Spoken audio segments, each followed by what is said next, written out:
Vous savez, je suis pas guérie. Je suis encore lourdement traumatisée. Et même quand je prends les transports, je passe devant la mairie, j'ai des frissons. C'est horrible. Peut-être que les gens vont trouver ça excessif, ce que je dis, mais c'est ce que je vis. C'est ce Finalement, que... finalement, c'était très grave, hein. C'est grave ce que vous avez vécu là-bas. Très grave. Mais vous savez, quand on vous convoque à une réunion pour parler de votre cas, parce que vous avez, sur le terrain, vous n'êtes pas à l'aise pour travailler. J'ai fait des demandes. J'ai demandé s'il est possible d'avoir des trucs tout bêtes, hein, d'avoir des toilettes pour handicapés. On m'a dit non. Et si j'ai fait cette demande, c'est parce qu'en allant aux toilettes, j'ai glissé, je suis tombée parce que les toilettes, c'était des toilettes à taille au niveau des enfants. Pas de toilettes pour adultes. Pas les toilettes. Et j'ai été convoquée pour ces petites choses-là. Arrivée à la réunion, j'ai appris par de la bouche de la chef de service de l'époque qu'elle a demandé euh, un rapport sur moi et qu'il y a un de mes directeurs. En fait, elle a demandé deux rapports. Il y a un de mes directeurs qui a fait un rapport positif. Ça lui a pas plu, elle en a pas parlé. Et c'est le rapport négatif qu'elle a, c'est sur ça qu'elle a mis l'accent. Et ma déléguée syndicale était à côté de moi. Donc, c'est elle qui pose les questions, qui demande à l'employeur où est-ce que on est au niveau de mes demandes. Première chose, elle me regarde, elle me dit si moi je veux des toilettes pour handicapés, je n'ai qu'à aller dans une structure où il y a de l'immobilier pour handicapés. Le plus choquant est à venir, je ne mens pas. Comme je vous l'ai dit tout à l'heure, j'ai un témoin et cette témoin m'a fait une attestation comme quoi elle a bien entendu. Elle a eu à me dire que une fois qu'ils ont tout fait mon CV, ils l'ont revu dans tous les sens, Oui. la chef de service me fait comprendre que j'étais bonne à rien. Et là, je lui réponds, oh, vous avez mis plus de 30 ans pour vous entendre que moi, je ne suis bonne à rien. Bravo. Je leur ai dit ça. Et puis tout d'un coup, l'employeur qui me regarde, qui me fait, de toute façon, toi, quand je te regarde, je t'avoue que si j'étais parent ou grand-parent, je te confierais même pas mes enfants ni mes petits-enfants. Et ça fait rire l'Assemblée, sauf Ça, deux personnes. on vous l'a dit dans la salle. Il y avait tout le monde. Nous sommes dans un grand pays qu'on appelle la France. Je suis en colère parce que la dépression, ils prennent tout ça comme ça par-dessus la jambe, mais la dépression, c'est une grave maladie. Ça nous ronge de l'intérieur, c'est pire que le cancer. Il faut être dépressif, il faut passer par là pour comprendre ce que je dis. Mais vraiment, pitié, pitié, sauvez le CMP. Je ne parle pas seulement pour moi là, c'est pour tout le monde là. Sauvez le CMP. Vous En vous tout rendez cas, compte que ça fait 22 ans. Les vacances, je ne sais pas ce que c'est. Le mot vacances n'est plus dans mon vocabulaire parce que je n'ai pas un centime. 900 et euros par pardon, mois. oui, pardon, Emma, comment faites-vous pour subvenir à vos besoins? Comment vous Eh faites ben, pour survivre? c'est simple. J'ai 500 euros de loyer, je paie le loyer. Le reste, les autres factures passent. Heureusement, j'ai mon fils, mon deuxième fils qui est à la maison avec moi. Heureusement qu'il a ce qu'on appelle le ticket restaurant. Que Dieu bénisse la personne qui a inventé ce ticket restaurant. C'est avec ça qu'il fait les courses.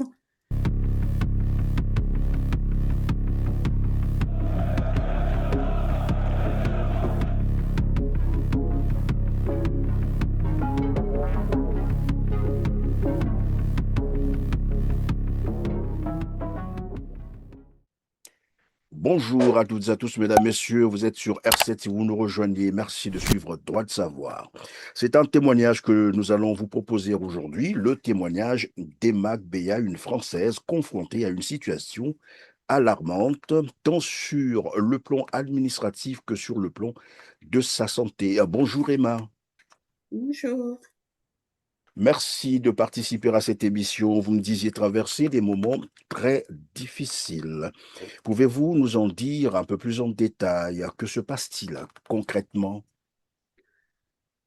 Ah, Je c'est sais que tellement souvent, quand complexe. c'est comme ça, on ne sait pas par où commencer, mais commencez là où vous Mais pouvez. Voilà, c'est c'est nettement ça mieux. qui est compliqué. En De quoi fait, si, s'agit-il? si je me retrouve dans cette situation aujourd'hui, Oui, c'est des soucis qui sont là depuis très longtemps. Et malheureusement, pour moi, j'ai pas eu assez d'accompagnement. Je me suis trouvée souvent seule et j'ai géré les situations comme j'ai pu. Mais à chaque fois, ça s'accumule. Mais là, il y a un trop plein. je voudrais commencer quelque part. C'est de nous dire dans quelle situation vous trouvez actuellement. Après, nous allons chercher à comprendre comment êtes-vous arrivé à ce niveau. C'est quoi la situation actuelle? Actuellement, je suis à la retraite. Mon employeur m'a mis à la retraite anticipée pour invalidité Oui. depuis 2019, 1er janvier 2019. Et depuis ce temps-là, c'est la descente aux enfers. J'étais déjà en enfer, mais là, c'est pire. Et ma vie d'aujourd'hui, même pas à mon pire ennemi, je souhaite. Alors, je préfère donc rappeler aussi à nos téléspectateurs que vous êtes en France, c'est bien cela? Dans quelle ville? Oui, je suis à Champs, Vous êtes à Champs. Vous dites que dans vous avez... le département du 77, en Seine-et-Marne. Et comment ça s'est passé? Est-ce que votre mise à... En fait, si vous voulez, ça a été une surprise cette mise à la retraite parce qu'au départ, j'ai vu la médecine du travail et ensemble, on a décidé un reclassement au niveau de mon travail. Donc, il y a eu une réunion avec l'employeur, tout était OK. Au départ, c'était un reclassement qui a été proposé par la médecine du travail. On était parti sur ça. Donc, moi, comme j'étais en congé longue maladie et en décembre 2018, je reçois un papier comme quoi, à partir du 1er janvier 19, j'étais à la retraite. Ça a été, quelle n'a pas été ma surprise. Donc, j'appelle la médecine du travail pour leur demander ce qui s'est passé entre-temps dans mon dos. Eux non plus n'étaient pas au courant de cette décision. En fait, c'est l'employeur qui a pris la décision de son côté, tout seul de son côté, sans C'est-à-dire avertir prendre une personne. décision de son côté sans vous consulter, sans vous en parler au préalable, c'est Oui, ça? exactement. Oui, j'étais pas au courant que j'allais être à la retraite. Je savais même pas que on pouvait prendre la retraite anticipée pour invalidité. Et j'ai appris ça quand ça m'est tombé dessus. Et Mais c'est moi, là, vous convenez que finalement, bon, le cas comme signalé ou évoqué, invalidité, ça, vous convenez avec ceux qui ont décidé de votre retraite, que vous étiez dans cette situation d'invalidité, c'est ça? oui, mon employeur, oui, puisque depuis 2012, j'ai été déclarée travailleuse handicapée Et donc, il par fallait vous la reclasser. MDPH. Comment? Il fallait vous reclasser, c'est ça? Oui, c'est ce que la médecine du travail a recommandé à l'employeur. Jamais ils n'ont parlé de retraite ni rien parce qu'ils savent ma situation. Ils savent que je suis maman solo avec deux enfants, donc ils n'ont pas demandé ça Donc, au lieu de vous reclasser, finalement, votre administration a décidé de vous mettre à la à la retraite, c'est porte. ça? Moi, je dis, ils m'ont mis à la porte. Alors, vous mettons à la porte, comme vous le dites là, est-ce que les autres procédures ont été respectées, notamment vos droits et tout ce qui va? Cela avait été respecté? En fait, je vais vous dire que je vais être honnête avec vous. Franchement, tout ce qui est administratif n'a jamais été ma tasse de thé. Je me suis jamais plongée dedans. J'ai fait appel à la bourse du travail, en fait, au syndicat. Au syndicat et ce sont eux qui m'ont suivi dans mes démarches et ce sont eux-mêmes qui ont trouvé l'avocate euh, à qui je me suis adressée par rapport au problème. Et cette avocate m'a dit que administrativement, il y a des choses à faire. Donc, on est passé au tribunal administratif, c'est-à-dire le prud'homme, Oui.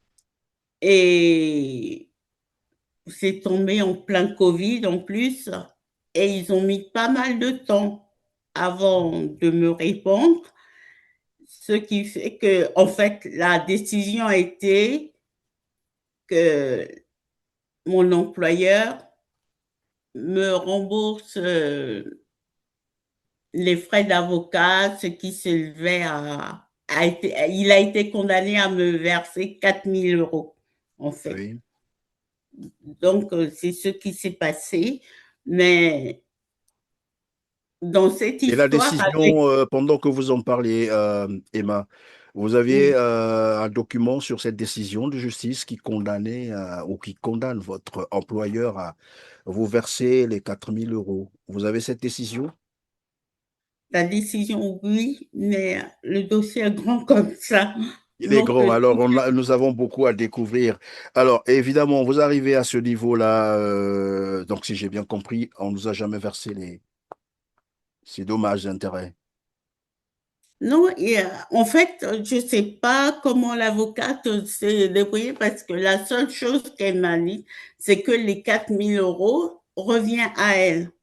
Moi, je me suis retrouvée le bec dans l'eau, quoi, le dindon de la farce, parce que elle a été payée, moi, j'ai rien eu. Et en plus de ça, moi, là où j'étais en colère, c'est que je l'ai vu, cette avocate, il y avait problème administratif, ok, il y a aussi problème pénal.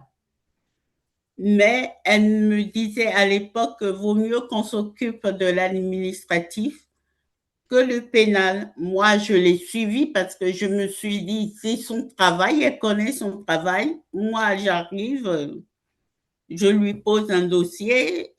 Donc, je lui ai dit, je lui faisais confiance, on y va. À la fin maintenant du premier dossier, l'administratif, je lui dis quand est-ce qu'on commence le pénal? Et c'est là qu'elle me dit ah, c'est trop tard, il y a prescription. Je fais pardon? Elle me dit oui, qu'on ne peut plus attaquer l'employeur au niveau pénal. J'ai dit non, c'est pas vrai. C'est dur à entendre.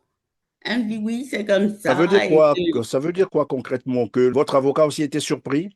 Non, elle était, en fait, elle m'a pas dit qu'il y avait un délai par rapport par rapport au dossier du pénal. C'est après qu'elle m'a informé que le dossier du pénal Oui, dure. le délai veritatis, oui. Oh là là, moi, tout ça, c'est trop pour moi. Donc, moi, je me suis sentie lésée parce que je trouve que l'employeur s'en sort très bien. De là, j'ai dit d'accord, ok. J'ai commencé à envoyer des témoignages à gauche et à droite. J'ai envoyé à notre président, j'ai envoyé au ministère concerné et je suis allée voir le député et j'ai écrit aussi, à l'époque, je pensais que l'association des maires s'occupait de ça. En fait, j'ai reçu un courrier comme quoi, donc, eux, ils s'occupaient pas de ça, mais ils me soutiennent Dans qui votre démarche. comprenaient ma douleur et tout ça, et qui me souhaitaient bon courage. Mais au niveau de l'État maintenant, j'ai reçu un courrier du préfet comme quoi ils ont reçu, enfin bon, les courriers bateaux qu'ils nous envoient quand pour eux, ils n'en avaient rien à faire, quoi. Et là, après ça, j'ai pris rendez-vous avec le député. Je suis allée le voir, je lui ai raconté mon histoire. Et lui, de là, il m'a dit qu'il ira voir l'employeur pour lui parler de ça. Mais entre-temps, moi, j'ai rencontré la déléguée, comment on l'appelle, les défenseurs des droits. Je l'ai rencontrée 3 fois, cette femme. Elle m'a dit qu'elle a pris contact avec l'employeur, mais vraiment, l'employeur n'en avait, c'était pas son Pardon, problème, quoi. Elle a fait est-il semblant une de pas indiscrétion? être au courant. Est-ce que c'est une indiscrétion de savoir c'est qui l'employeur? Parce que depuis que vous avez commencé à parler de l'employeur, c'est sûr et certain que nos téléspectateurs se posent cette question, mais de qui on parle concrètement? C'est qui votre employeur? Mais mon employeur, c'est la mairie. La mairie. La mairie Ouais. de... De Champs-sur-Marne. Et Ah, j'ai même écrit au préfet par oui. rapport à ça, par rapport à ce qui m'est arrivé. Je ne suis pas la seule, hélas, mais moi, je préfère parler de mon cas. Donc, j'ai écrit au préfet, aucune réponse jusqu'à maintenant. Vous avez écrit au préfet depuis quand? Mais quand j'ai appris que mon... En 2019, c'est ça? Ouais, après, quand on a eu la décision du tribunal administratif et que l'avocat m'a dit que je ne peux plus attaquer au pénal. Donc, je me suis dit, il faut que je dénonce ça. Et puis, c'est quelque chose, c'est comme une thérapie pour moi. Parce que pendant des années, je me suis dit, ce que je subissais au travail, c'était de ma faute. J'ai culpabilisé pendant des années, des années. Et là, j'ai dû prendre, je suis allée voir un psychiatre. Je suis suivie encore jusqu'à maintenant au centre psychiatrique pour pouvoir me décharger de tout ça. Mais en même temps, je mets tout par écrit. C'est comme un livre, en fait, pour pouvoir me libérer de cette chaîne. Moi, j'appelle ça une chaîne parce que arrivé à mon stade, on se sent enchaîné, surtout quand on appelle à l'aide et il n'y a pas de réponse au bout, c'est très compliqué. Pardon, Emma, comment est-ce que vous vivez ça? C'est quoi pour vous? Comment est-ce que vous percevez ça? Une injustice, une exclusion Pour moi, c'est de une la société? injustice. Oui, c'est pour moi, c'est la société, c'est de l'égoïsme pur et simple. Là où j'en veux à pour moi, je me suis fait avoir parce qu'il y a déjà ce problème-là avec l'employeur. J'écris à quelqu'un qui m'a dit, votez pour moi, je suis là, je vais vous aider, vos problèmes et tout ça. On nous a vendu de belles paroles, j'y ai cru, j'ai voté pour Là, vous faites, ce... pardon, vous faites allusion à qui concrètement? Au député ou au président de la République? Tous, déjà, quand je commence par le président, c'est lui qui m'a... il m'a eu parce qu'il m'a vendu les belles paroles, j'y ai cru. Le jour d'aller voter, je me suis mis sur mon 31 pour aller faire mon devoir de citoyenne. C'est toujours comme ça de toute façon. Ils veulent qu'on vote pour eux, ils nous vendent monts et merveilles. Maintenant, quand on essaye de les approcher quand le problème devient concret, il n'y a plus personne. Et aussi la réaction du préfet, j'ai trouvé ça très méprisant. Oui, J'ai créé un évidemment, recommandé. Emma Oui, Béat. oui, Bon, je sais que le président de la République, il a tellement beaucoup de choses à faire que c'est difficile ça pour lui c'est sûr. de s'occuper des particularités, des problèmes que peuvent régler les administrations. Ça aussi, peut-être il faut que l'on prenne cela en compte, mais je sais également que les promesses de campagne n'engagent que ceux qui y croient. Ça, on l'a toujours rappelé. Mais je l'ai vu, Bon, je l'ai après, vu. mais vous avez raison de rappeler tout cela parce que c'est des promesses qu'ils Ah ont ouais. fait. Euh, c'est des promesses, voilà, qu'ils ont eu à faire et c'est Ils normal que vous le arrêtent parce rappelez. qu'ils Ça, je font vous le deux conviens. fois plus mal. Par Ils contre, font deux fois plus mal. oui, Parce par que contre, là, bientôt l'année prochaine, on rentre encore dans une période électorale. Mais là, ils ont commencé à raconter encore des bobards aux gens. Moi, j'en oui, ai. évidemment, Emma, nous allons nous concentrer donc sur votre Ouais, situation pour que l'on n'aille pas, qu'on ne parle pas de dans tous les politique, pour sens, qu'on ne ouais. nous dise pas que là on fait de la politique. Non. Donc restons sur votre situation. Vous parliez du préfet qui n'a rien fait. Que s'est-il passé concrètement au niveau du préfet? Vous avez écrit au préfet. La réponse était quoi? Je n'ai pas eu de Pas réponse. de réponse. Non. Jusqu'à la date d'aujourd'hui, je rappelle à nos téléspectateurs que nous sommes le 1er mai 2026.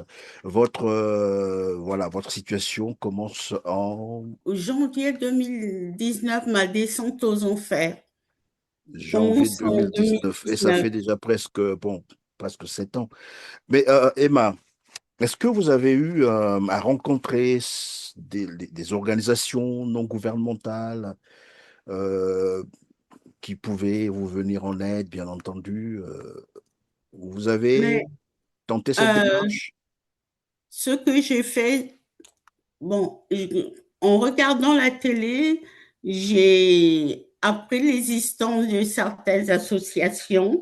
J'ai essayé de contacter ces associations. J'étais tellement contente, je me suis dit, ah, au moins, il y a quelqu'un qui pourra m'écouter, m'aiguiller. Zéro. C'est un jour, j'ai calculé, je suis restée trois quarts d'heure au téléphone avec des associations. Yes, vous pouvez.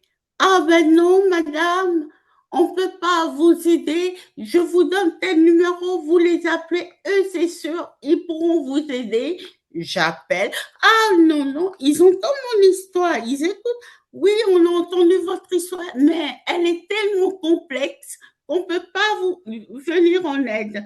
Je dis, mais vous êtes quand même passé à la télé, vous avez dit telle chose. Oui, mais vous savez, mais votre cas est spécialement complexe. Waouh, j'ai Votre laissé cas est tomber. spécialement complexe. Ça veut dire que eux ne pouvaient pas trouver de Non, il n'y a solution. pas de solution pour moi. Il n'y a pas de solution pour moi. Et de temps en temps, euh, deux ou trois fois, j'ai reçu un courrier du département, enfin, les assistantes sociales, je les ai envoyées balader parce que les assistantes sociales, je ne crois pas en elles. Mais J'ai pourquoi il faut, gardé un peut-être mauvais souvenir d'assistante sociale. il faut parfois les laisser faire, peut-être qu'elles vont trouver Non, une ils solution. aggravent la situation plutôt qu'autre chose. Parce que j'ai fait appel. Pourquoi je dis ça? Je ne dis pas ça pour être langue de vipère. Non, je dis ça parce que j'ai vécu une situation. Vous savez, j'ai toujours été quelqu'un de malade. Et j'ai mes deux garçons, j'avais mes deux garçons à charge. Et souvent, j'étais hospitalisée. Après mon divorce en 2004, voilà qu'il y a une hospitalisation, je n'ai pas le choix, qui se pointe. Alors, j'ai un fils, un ado, et je n'ai pas le droit de laisser cet enfant tout seul à la maison. Et lui, il ne le voyait pas de cette façon. J'ai dit, qu'est-ce que je peux faire? Je n'ai pas de famille, je n'ai pas d'amis, je n'ai personne. Chez qui le mettre le temps de mon hospitalisation? Donc, j'ai pris la décision de faire appel à l'ASE. Je me suis dit, l'ASE, mon fils sera plus en sécurité là-bas. En fait, anciennement, la DAS.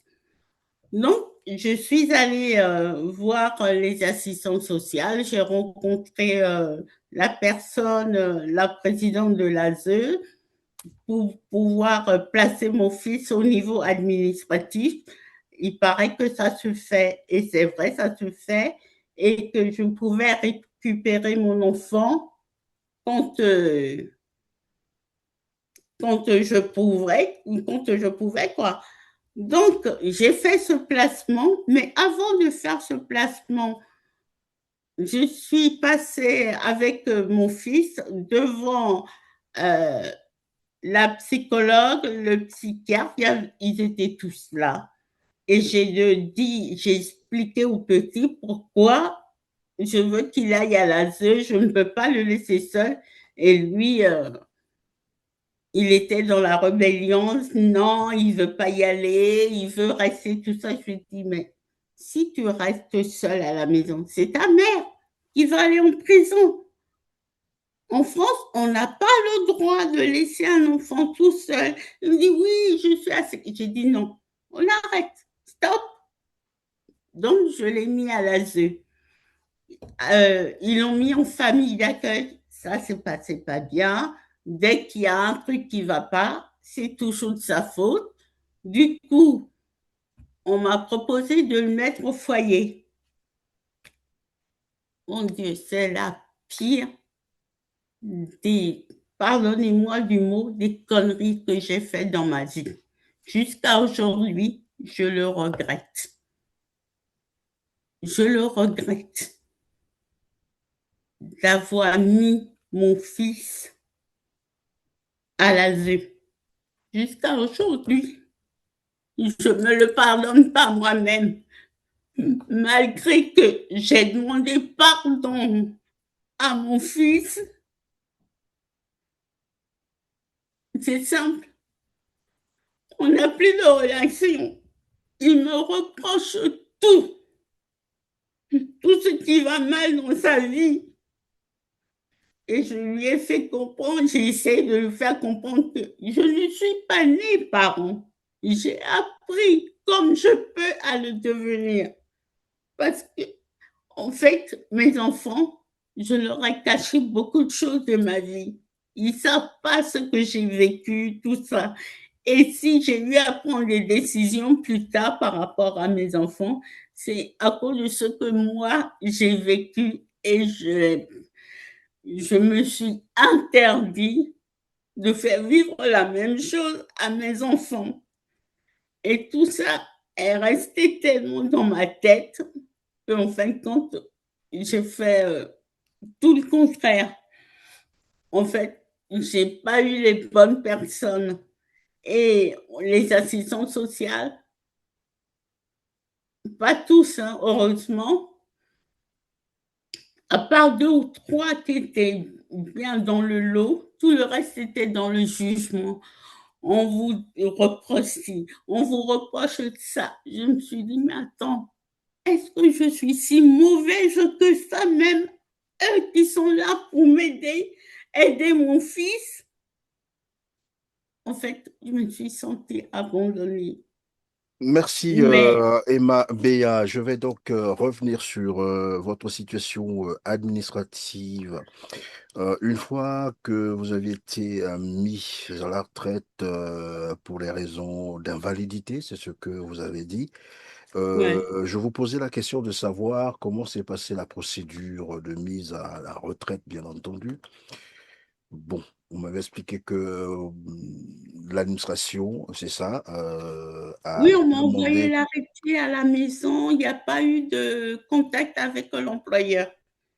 Ça veut dire que jusqu'à la date d'aujourd'hui, vous n'avez jamais été dédommagé. En fait, qu'est-ce qu'ils ont fait? J'ai eu mon arrêté, que j'étais mise à la retraite et ils m'ont fait comment ils appellent, le solde de tout compte, je crois. C'est ça. Ils m'ont fait le solde de tout compte. Après, fini. J'ai plus aucun contact avec la mairie. Et puis, de toute façon, je n'ai pas l'intention d'y remettre les pieds. Depuis, j'ai plus remis les pieds dans cette mairie. Qu'attendiez-vous concrètement dans toutes ces procédures? Qu'auriez-vous voulu qu'il soit Mais fait en fait? si j'ai écrit à gauche, à droite au préfet qui est le patron du maire, parce que le maire, c'est quand même le premier magistrat de la ville, si j'ai écrit, euh, c'est pour mettre le doigt de ce qui se passe. Et puis, particulièrement ce qui m'est arrivé à moi. Je parle de moi, et c'est ce que j'ai mis dans le courrier comme sous forme de témoignage de ce Mhm. que j'ai vécu. Et j'ai même joint à ce courrier des attestations. Oui, J'ai eu une attestation d'un ancien directeur qui est passé aussi par cette mairie, et l'attestation de la déléguée CFDT qui m'a accompagnée pendant toute cette période compliquée. oui. Et j'ai même écrit pour demander la protection fonctionnelle. On m'a rayonné. Donc, j'ai encaissé pas mal de choses. Et j'aurais aimé, à part l'association des maires qui m'a envoyé un courrier de soutien, aucune nouvelle des autres. Bon, je sais que monsieur le président a autre chose à faire que de voir, de s'attarder sur la problématique de Emma handicapée. C'est pas son problème, je le sais. Non, ça peut J'ai être son même problème, mais je crois que les tâches sont bien définies, hein, puisqu'il y a des maires et des préfets, comme vous êtes en train de le rappeler. oui, Donc, mais si bon, ces après, le gens-là, président, lui, il essaie un peu de ben, donner tout des ce qu'ils peuvent instructions au faire, niveau des c'est ministères. Les de, ministères répercutent au préfet, au maire, etc. Donc, à ce moment-là, on ne peut pas. on connaît hein, les papiers, les réponses bateaux qu'ils envoient à tout le monde, les mêmes réponses, c'est ça que j'ai reçu. Oui, on a envoyé votre courrier au préfet et le cabinet du préfet envoie un courrier mais qui n'ont rien à voir avec la choucroute. Ça, Par c'est la exemple, réponse que vous avez reçue de la présidence. oui, qu'ils ont envoyé le courrier au préfet et après, je reçois un courrier des assistants sociaux. Oui, ce matin, on a reçu un courrier du préfet parce que vous avez écrit. Waouh, tout ça, je connais. Mais sans parler de ce pourquoi le véritable sujet n'a même pas été évoqué. Je dis, mais il sert à quoi, lui? Il sert à quoi? Je ne sais pas quel est le rôle d'un préfet, mais tout ce que je sais, que le préfet est au-dessus du maire. C'est quand même à lui. Et même le député, quand il est allé la voir, Mhm. j'ai cru comprendre que elle a balayé ça d'un revers de la main. C'est pas son problème. Ce qui Alors, n'est pas son mais maintenant, Emma, à quel niveau se trouve problème. votre situation maintenant là? Est-ce que vous continuez évidemment à vous battre comme vous avez commencé à le faire depuis le début de cette affaire avec vos avocats ou vous avez abandonné? Ben, au niveau de l'avocat, j'ai abandonné parce que j'ai pas les moyens. J'ai pas du tout les moyens. Tout dernièrement, j'ai écrit au défenseur des droits parce que en décembre dernier, j'ai rencontré la déléguée, Oui, Madame Paul Angevin. Je lui ai écrit et ils m'ont demandé de leur envoyer tout mon dossier et mon dossier médical et le quotidien, quoi, ce que j'ai fait il y a 2 semaines. tout à fait. D'accord? Et j'attends, Ok, j'attends. Emma, alors je sais également que en mars dernier, il y a eu des élections hein, municipales, à ce que je sache. Est-ce que, bon, je ne veux pas parler de Madame le maire qui était là, certainement qui a géré votre dossier tel que vous êtes en train de l'expliquer. Je ne voudrais pas non plus citer son nom. A-t-elle été reconduite ou c'est quelqu'un d'autre qui l'a remplacée? C'est quelqu'un d'autre qui est là. Dieu existe. Merci. Merci pour cette précision. Alors, Emma, est-ce que vous n'envisagez pas finalement reprendre votre bataille avec le nouveau maire? Vous savez, je suis pas guérie. Je suis encore lourdement traumatisée. Et même quand je prends les transports, je passe devant la mairie, j'ai des frissons. C'est horrible.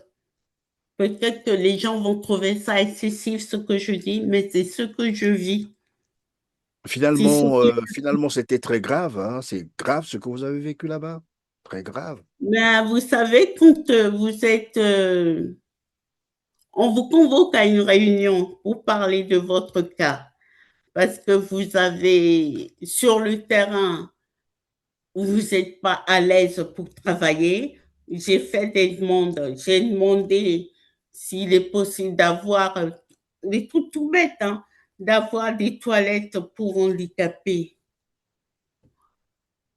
On m'a dit non. Et si j'ai fait cette demande, c'est parce qu'en allant aux toilettes, j'ai glissé, je suis tombée parce que les toilettes, c'était des toilettes à taille au niveau des enfants.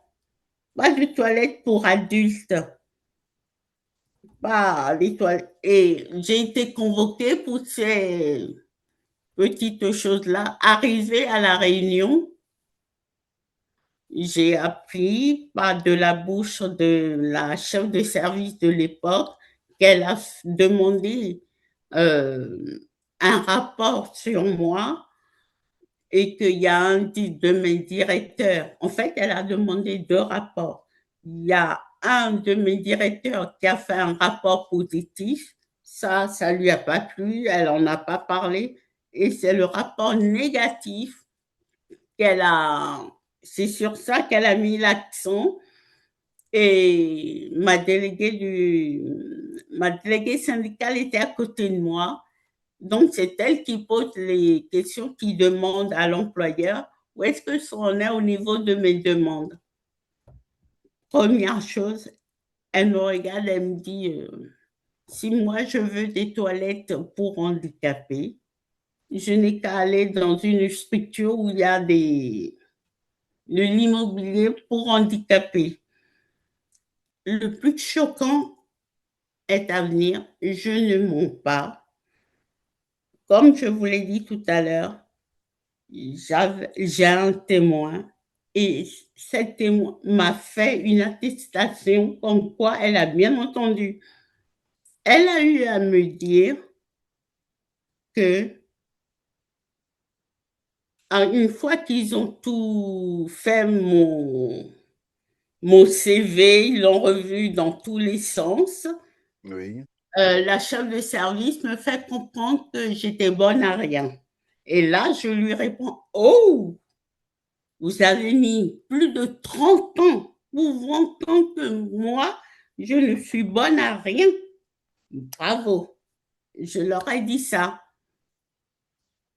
Et puis tout d'un coup, l'employeur qui me regarde, qui me fait, de toute façon, toi, quand je te regarde, je t'avoue que si j'étais parent ou grand-parent, je te confierais même pas mes enfants ni mes petits-enfants.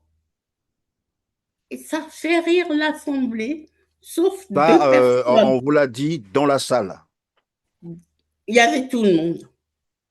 Tous les autres, la cour de la reine a rigolé, mais la déléguée du personnel et moi, ça ne nous a pas fait rire.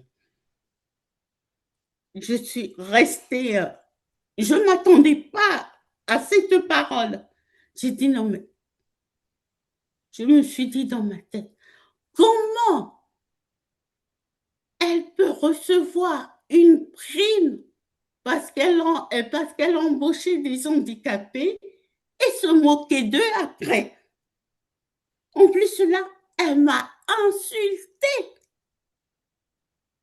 et ça fait rire toute la galerie alors qu'il n'y a rien de risible dedans.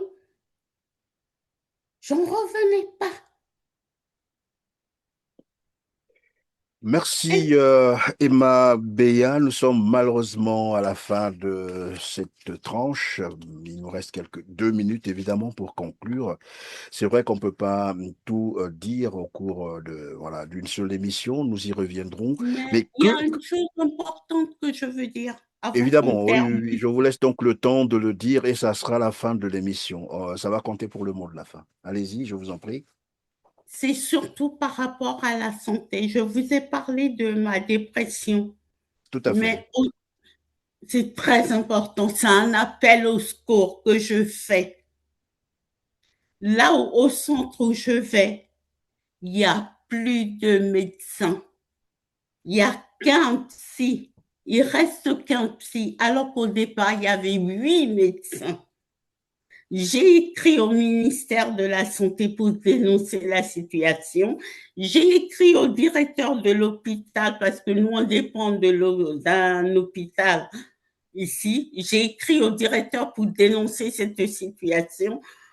Alors, je ne sais pas si c'est une chance pour moi, mais le psychiatre qui reste, qui est là encore maintenant, c'est celui qui s'occupe de moi. Mais je n'ai plus les soins que j'ai avant parce qu'il se retrouve avec des tas de malades. Donc, il en faut pour tout le monde.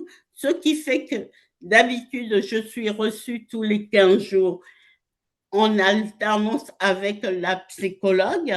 Mais la psychologue, elle est partie en congé maternité, elle n'est pas remplacée.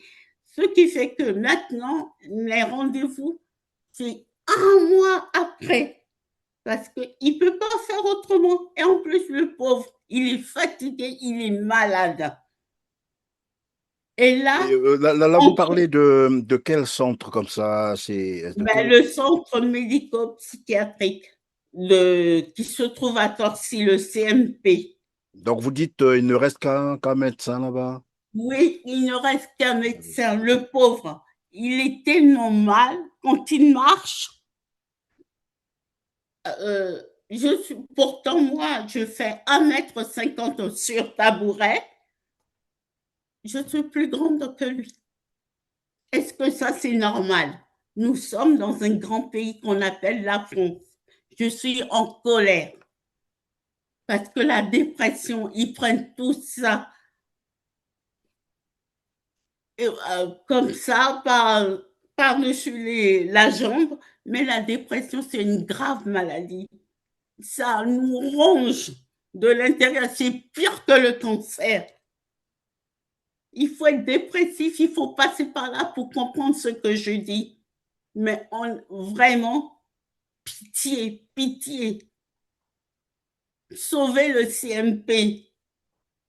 Je ne parle pas seulement pour moi là, c'est pour tout le monde là. Sauvez le CMP.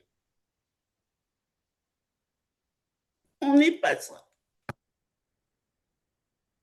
Je comprends tout à fait votre situation, Emma Béa. Vous En vous tout rendez cas, compte que ça fait 22 ans.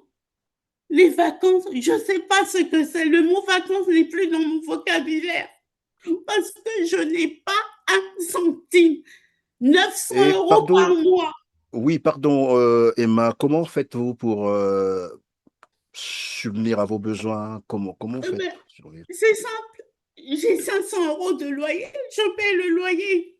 Le reste, les autres factures passent. Heureusement, j'ai mon fils, mon deuxième fils qui est à la maison avec moi. Heureusement qu'il a ce qu'on appelle le ticket restaurant. Que Dieu bénisse la personne qui a inventé ce ticket restaurant. C'est avec ça qu'il fait les courses. Vous vous rendez pas compte? Et donc, J'ai en dehors, évidemment, de ce que vous venez de nous parler, vous n'avez aucune autre source, aucune Non, autre on me aide, dit personne, ne vous, non. aucune association. Les instances, ils m'ont écrit et même manuscrit aussi parce que j'ai toutes les preuves. Je n'invente rien. J'ai tout ce que j'ai écrit, toutes les réponses, j'ai laissées dans un classeur classé. Ça, je l'ai fait. J'ai monté des dossiers pour mes enfants. Si un jour je disparais, qu'ils aient les preuves que leur mère a bougé pour eux. J'ai toutes les preuves. Ils me disent que j'ai dépassé le plafond, qu'on ne peut rien pour moi. Je suis devenue mendiante dans ce pays. Alors que c'est un pays qui m'a adopté depuis 50 ans. J'adore ce pays. Aujourd'hui, le bateau tangue, ok. Je ne vais pas quitter le navire, je vais rester dedans avec fierté, mais quand même un peu d'humanité, Monsieur Macron. Au lieu d'envoyer tout l'argent en Ukraine, pensez à nous qui sommes sur le terrain. J'ai cotisé. Vous savez ce que la médecin m'a dit l'année dernière? Ma neurologue m'a envoyé le voir pour un bilan. Il me fait à peine s'il m'a touché, je me suis dit, s'il me touche, c'est quoi? Qu'est-ce qu'il a? À peine il fait ça, il fait ça. Il me dit, oui, ça va, ok, c'est bon. Maintenant, il me fait une ordonnance pour une prise de sang. Je lui explique, monsieur, il y a qu'un labo là où j'habite. Et ce labo ouvre à 7 heures, mais il n'y a rien pour s'asseoir. Donc, c'est pénible pour moi de rester debout longtemps. En plus, il y a du monde parce que les gens qui vont travailler passent faire leur prise de sang avant d'aller travailler. Même eux au labo, ils m'ont dit, mais pourquoi vous ne demandez pas au médecin de vous faire une ordonnance infirmière à domicile au lieu de venir rester debout là? Et j'ai ce que j'ai demandé à ce monsieur. Vous savez la réponse du médecin? Il m'a regardé droit dans les yeux et m'a dit, ah non, je ne vous fais pas une ordonnance pour une infirmière à la maison parce que c'est à cause des gens comme vous qu'il y a des trous dans la sécu. Quoi? Des gens comme moi? Oui, quand vous venez, vous croyez que tout est gratuit, tout ça. Je fais écouter. Je ne suis pas migrante. J'ai commencé à travailler à l'âge de 19 ans. Quand je lui ai dit ça, qu'est-ce qu'il a fait? Il a pris tous ses clics et ses claques, il a couru dans une autre pièce, pensant que moi j'allais l'agacer. Non, j'ai écrit au patron de l'hôpital pour dénoncer les faits.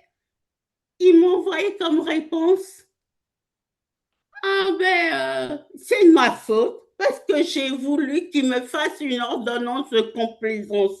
J'ai dit, quoi? sont les mêmes qui vont crier à la télé comme quoi les patients les agressent.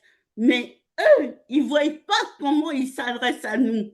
Moi, la vieille là, qui n'a même pas de force, je vais aller l'agresser lui. Et lui, de quel droit il a à me dire c'est à cause des gens comme moi qu'il y a des trous dans la Il y a des trous sécu. dans la sécu. Mais, Merci, mais, Emma. attendez, pour moi, Merci. ce mec-là, il n'a pas prêté les sermons d'Hippocrate, c'est le sermon d'Hypocrite.